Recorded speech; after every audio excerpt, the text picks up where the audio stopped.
કેટલું દર્દ થાય જ્યારે સરપંચ પતિ શબ્દ સાંભળવા મળે. તાલુકા પંચાયત જિલ્લા પંચાયતના સભ્ય અથવા પ્રમુખ હોય તો એના પતિ વહીવટ કરતા હોય, અને આ સત્ય છે, આ સત્ય છે. દુર્ભાગ્યપૂર્ણ રીતે મહદ અંશે સત્ય છે. કેટલું દર્દ થાય? બિલકુલ થાય, એક્ઝેક્ટલી.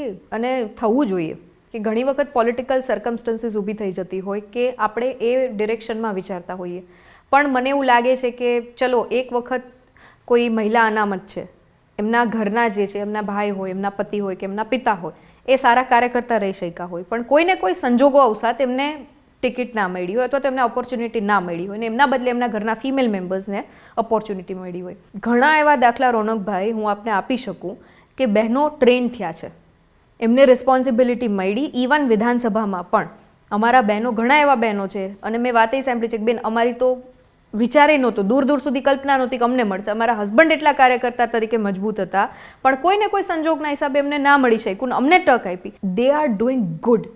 એ લોકો ધીરે ધીરે step by step, year by year પોતે મેચ્યોરિટી કેળવી, રિસ્પોન્સિબલ બની અને અત્યારે પોતાની જવાબદારી બખૂબી રીતે નિભાવી રહ્યા છે.